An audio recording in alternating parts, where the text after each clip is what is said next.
कई सारी परेशानी है जिसको लेकर के आप आज आंदोलन कर रहे हैं, लेकिन छत्तीसगढ़ की सबसे ताकतवर सीट पर जो बैठे हैं वो आदिवासी मुख्यमंत्री हैं। तो क्या आप लोगों के दुख दर्द को उनको दिखाई नहीं दे रहा? वो खुद आदिवासी, उसके बाद जितने भी कैंप बिठाया जा रहा है वो यहाँ के आदिवासियों की सुरक्षा के लिए नहीं है, वो सिर्फ वो व्यापारियों या कहते उद्योग घरानों को फायदा पहुँचाने के लिए हुआ है। तो क्या लगता है सरकार बदलने से आपकी जो समस्याएं हैं वो बदलेगी? आप लोगों को न्याय मिलेगा जिस न्याय की लड़ाई आप लगातार लड़ रहे हैं? हम न्याय के लिए लड़ाई लड़ रहे हैं, उसके लिए कोर्ट में भी जाना पड़े तो हम कोर्ट के लिए भी तैयारी कर रहे हैं। कोर्ट के लिए अपन जाएंगे। इसको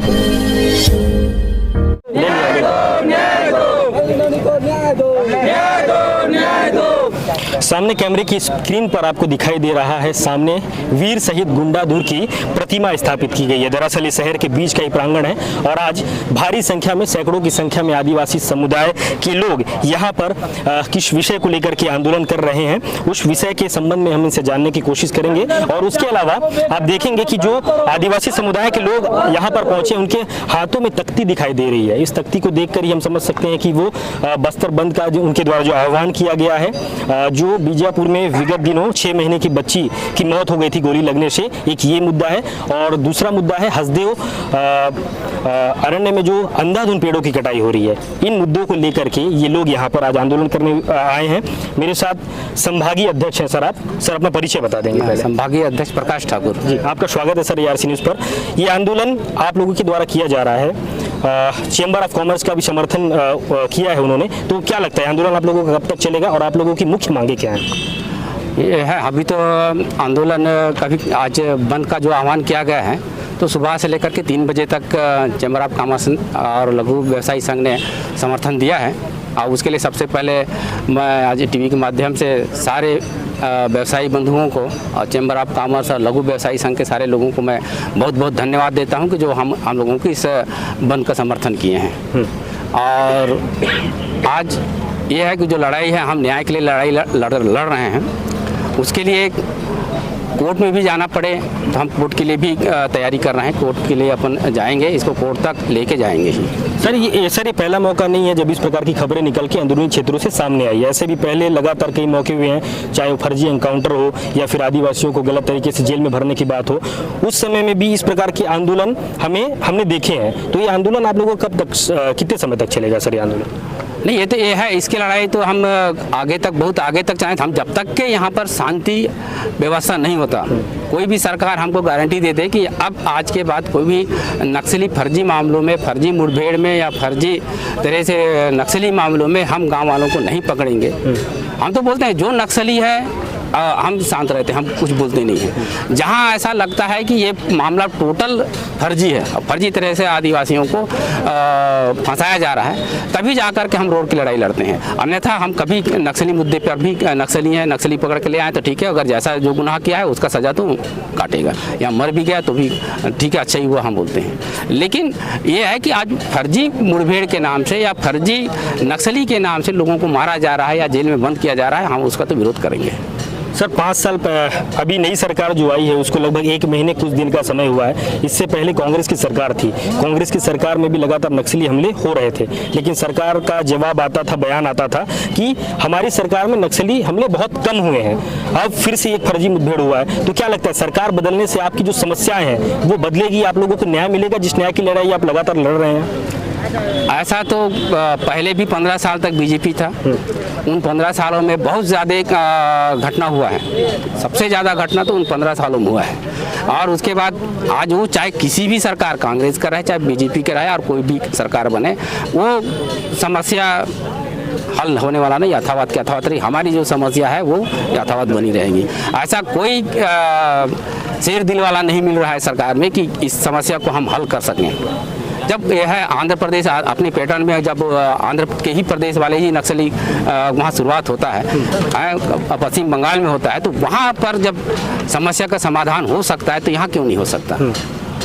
कारण ये है कि यहाँ पर सिर्फ इसलिए है, आज सबसे ज़्यादा है जहाँ जहाँ रोड बन रहा है तो वही नक्सली का एक फोर्स रखा जा रहा है। अब कहाँ वो निकालने के, यहाँ के खनिज संसाधनों को निकालने के लिए वो यहाँ के लोगों को सुरक्षा देने के लिए सीआरपीएफ का कैंप नहीं लगा है। यहाँ जितने भी कैंप बिठाया जा रहा है वो यहाँ के आदिवासियों की सुरक्षा के लिए नहीं है, वो सिर्फ वो व्यापारियों या कहते वो उद्योग घरानों को फायदा पहुंचाने के लिए इन लोग सीआरपीएफ का कैंप लगाए। अच्छा सर, ये सरकार तो ये कहती है कि अंदरूनी क्षेत्रों में डेवलपमेंट अच्छे तरीके से बढ़े, इस वजह से कैंप वहाँ पर स्थापित किए जा रहे हैं, लेकिन आप कह रहे हैं कि ये सिर्फ उद्योगपतियों को फायदा पहुँचाने के उद्देश्य से बनाया गया है सीआरपीएफ कैंप। हाँ, अभी का जो रोड बन रहा है वो तो 13 नंबर डिपॉजिट का खनन के लिए रोड बनाया जा रहा है। स्वाभाविक है, सब जानते हैं कि वो 13 नंबर का उनको लीज दिया जाएगा और उनको लीज दे भी दिया गया है। तो आप लोग क्या कैंप का भी विरोध कर रहे हैं, क्योंकि उद्योगपतियों को अलग तरीके से फायदे पहुंचाने का काम कर रही है जैसे कि आप बता रहे हैं, तो क्या कैंप का भी विरोध है आप लोगों? नहीं, हम समाज की तरफ से अभी तक कैंप का विरोध नहीं किया गया है और ना ही करेंगे। अच्छा, कैंप को ले शांति ये है कि कम से कम ये है कि बस्तर में अगर शांति स्थापित होता है तो हमें कोई एतराज नहीं। अच्छा सर, एक सबसे बड़ा आंदोलन चल रहा है आदिवासियों का, सिलगेर आंदोलन, वो कैंप को लेकर ही चल रहा है कि कैंप जो अंदरूनी क्षेत्रों में बन रही है वो बंद होना चाहिए।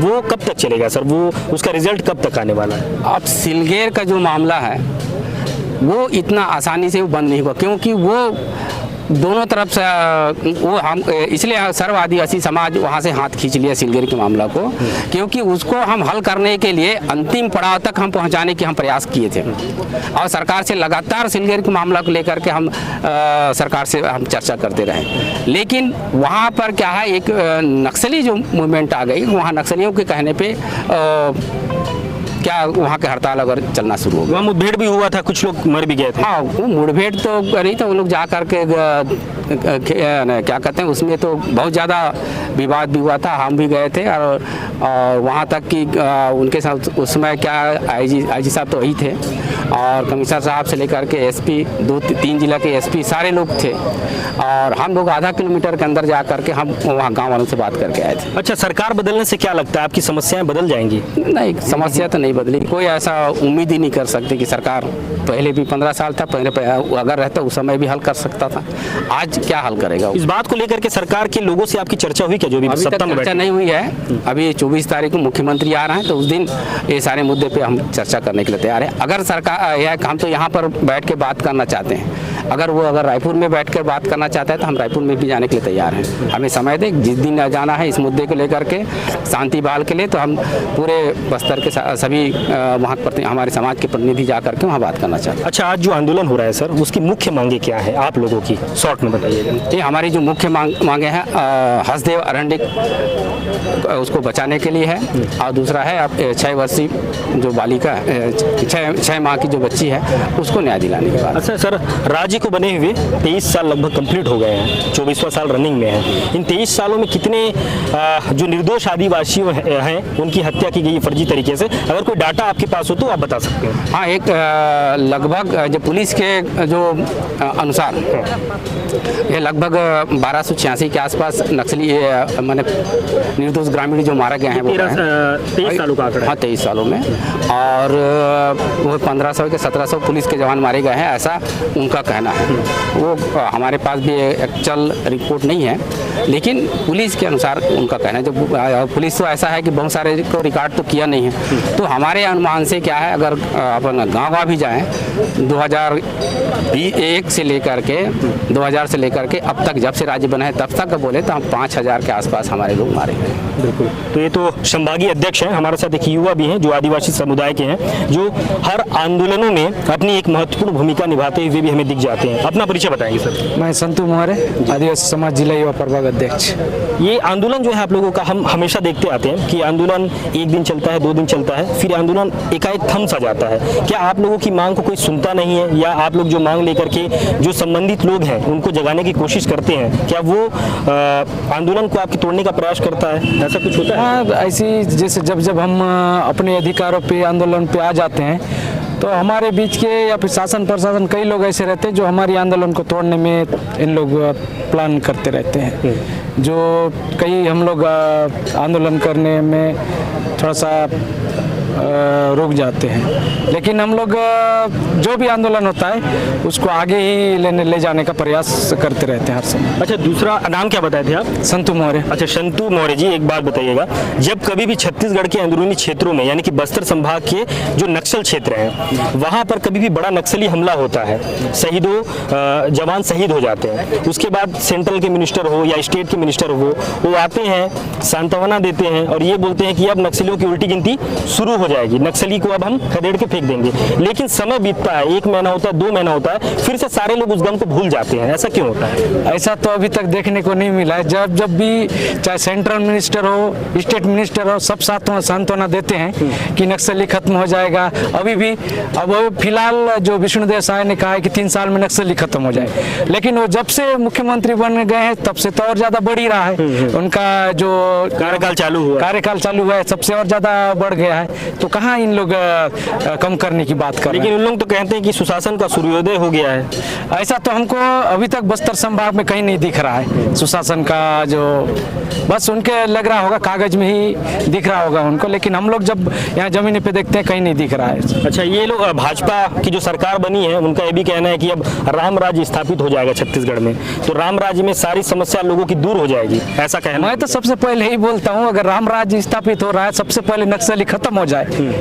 ये कर सकते हैं क्या? ये लोग जवाब दे दें तो हम सबसे पहले वही धन्यवाद दे देंगे।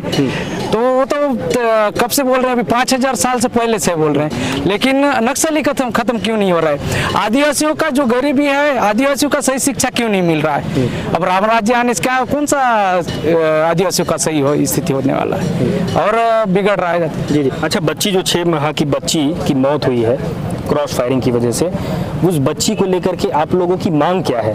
पहला, अभी हम लोगों की मांग है, बच्ची जो हत्या हुई है उनके जो परिवार को है एक अच्छे जो इतना बड़े नुकसान हुआ है नौकरी दे और उनके साथ एक तो न्याय हो। सबसे पहले तो जैसे ठाकुर जी ने बोला सीबीआई जांच होना चाहिए, क्योंकि आज बच्ची की बात हुई तो जब बड़ी की भी आप बात होती है, अभी जैसे 3 महिलाएं निर्दोष महिलाएं खत्म हो गई, उनका कोई जांच नहीं होता। जो ताड़मेटला में जो 2 लोग खत्म हो गए उनका कोई जांच नहीं हुआ, अभी बच्ची भी खत्म हो गई, उसके बावजूद भी कोई जांच नहीं होता।